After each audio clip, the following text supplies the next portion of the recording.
Hello Buttes, hope you are enjoying the start of spooky season as much as I am. And finally we have some new content, not some old content from the archives, but a new piece of content.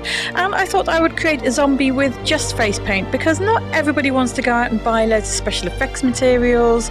You know, we are in a cost of living crisis, so we need to use what we have, and a lot of people have face paint, especially if you have kids. So here we go with our face paint only zombie. Now I started off there by blocking out my eyebrows. This is optional, you don't need to do this, but all you need for that is a glue stick and some powder. And then I'm starting with my base using a sponge with some bits pulled out to create a textured effect. I just went over with some white, and now I'm going over with brown mixed with yellow. This is just to give a stippled, kind of broken up, rotten skin effect. You don't want this to look too perfect. And don't forget to cover every area where your skin will be shown. Once that's done, you want to start sketching out your details. So I'm just using a black face paint here to roughly sketch out the details of my zombie look. Now I based mine on one by the amazing Rick Baker. I shall insert a picture here for you.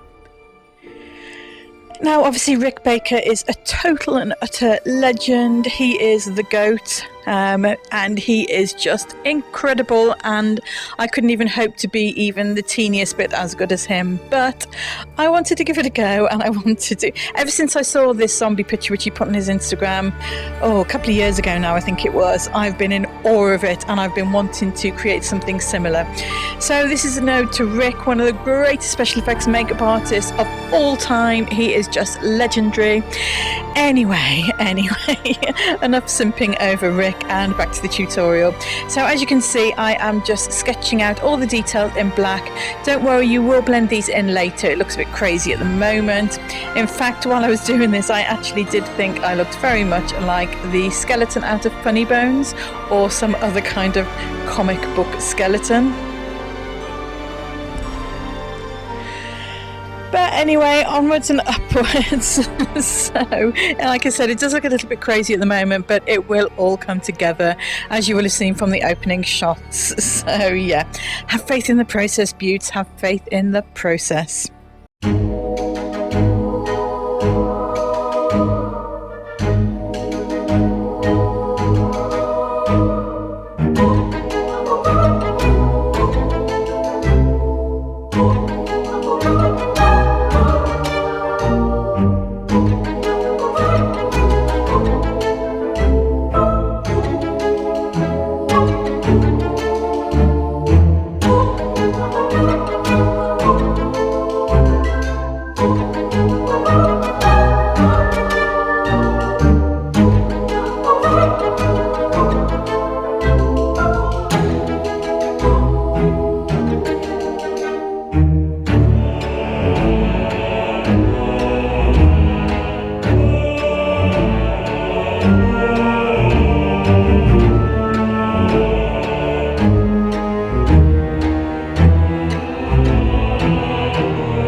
And then you just want to start kind of lightly blending some areas away.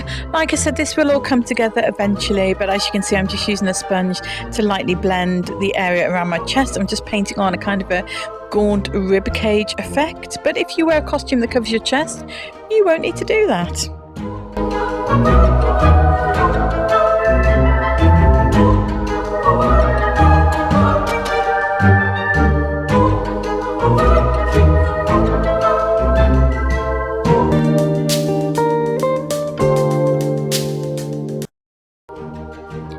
Once once you've got all your detail in place and you're liking how your zombie looks, you want to start adding in some colour. So I'm just going over with a light wash of a watered down brown mixed with yellow. These are all water activated paints that I'm using, by the way. Another benefit to using purely face paint for your Halloween look is it's way easier to get off at the end of the night or day, and it's also a lot more comfortable to wear than prosthetics and fake teeth and that kind of thing. Yes, I am looking very much like the Cuprinol Woodman at this point, and if you're old enough to remember that reference, please comment down below. I definitely am. And now I'm just going in with some yellow. This is kind of giving a bit of a highlight, but it's also giving some texture and some colour to the face. I have no idea what I was saying in that little bit there, but let's just ignore that. Yeah, as you can see, it's starting to really bring it back to life, and it's making me look less like a carved block of wood. And I'm using a mixture of a sponge and a brush, and you just want to be sort of bitty with this texture, if that makes sense. So you don't want it to be too solid, you want it to look organic and kind of rotten. And I'm just drawing in those lines going down from the jawline, and yeah, just adding the same kind of detail that I added with the black, but with the lighter colour, just to kind of bring it to life. And you can see that it's really starting to work now. And then onto some highlights, just using a pure white. Now, one thing you will find with face paint is when you apply them, they look way brighter than when they dry. So you might put something on, you might think, oh, that looks a bit ridiculous, but then it will dry down and it will kind of blend more with the background. Equally, you might put something and think, oh, that's an amazing highlight, that looks perfect, and then it dries down and goes darker and you don't want it to. So you just have to keep working at it until you get the desired effect. But as you can see here, I am just stippling on that paint, again in a really broken up organic fashion, just to create some texture and some highlights on some of the more prominent areas like the brow bones and the ridges underneath the eyes and that chin and those cheekbones. And yeah, really just starting to bring a design to life. The highlights is what really kind of makes it pop.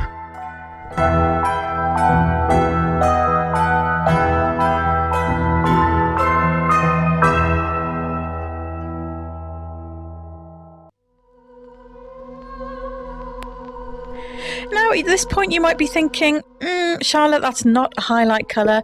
Well, no, well spotted, it is not. It is a dark brown, and I'm just using that to kind of break up the area and just create more texture and almost like an age spot effect. This is purely optional. In fact, everything I'm doing here, other than the basic principles of obviously highlighting and shading, it's all optional, and you can do your zombie however you like and use whatever reference picture you like. But like I say, I am being heavily influenced by the amazing one by Rick Baker. Baker, Charlotte. That's that word, Baker. And now we're back to shading, and this time with some eyeshadows. Now, I've said it before on my channel, but shading with eyeshadows or with other face paints is what will elevate your face paint look from looking fairly amateurish to looking far more pro and really popping, because what you're wanting to do is bring some dimension back into your look and also to deepen up the shadows you've already created earlier with that face paint base that you laid down. So I'm just using a round, fat, sort of fluffy brush to lay down the colour, and then a bigger, fluffier brush just to blend it out. So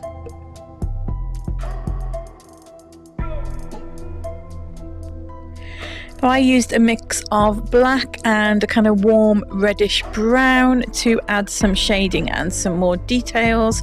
So the reddish brown is being used just to break up those colours the same way I use the brown face paint.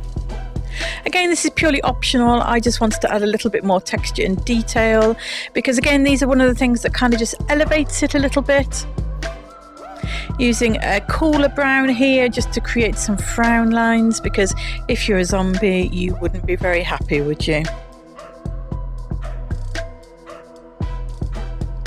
And like I said earlier, don't forget that neck and chest area, if those will be showing in your costumes.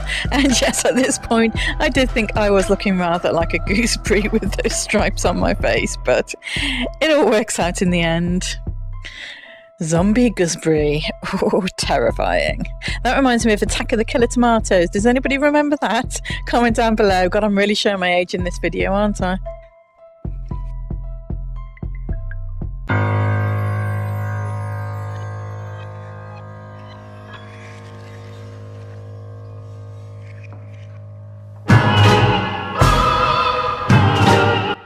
And whenever you're using shade and highlight, there will be a little bit of back and forth. You will sometimes have to bring the highlights back in after you've done some shading, and vice versa, until you get the effect you really want. And really, once you get to this stage of your zombie, it is a case of just kind of fine-tuning and just creating as much detail or as little detail as you want, or frankly, as much detail or as little detail as you've got time for, because let's face it, we're all very busy people. Now the final part, you do not want bright white teeth if you're a zombie. So I just painted mine with some alcohol colours. Make sure you dry your teeth thoroughly with a tissue first. Oh, squeaky tissue on dry teeth. Oh, that makes me shudder. But anyway, it's necessary. It's a necessary evil. You can buy dedicated tooth lacquers, tooth colours online, or you could just simply leave this part out, or you could use what I am about to use in a moment, some food colour.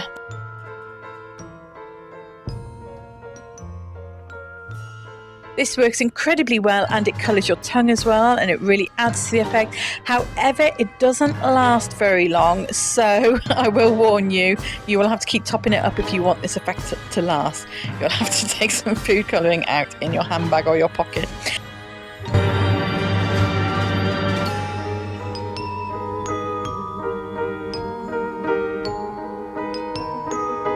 And we are done. Our zombie is complete. Just one final stage which I did add there, which I didn't show on camera, was to just apply some conditioner through my hair to make it look dirty and dishevelled.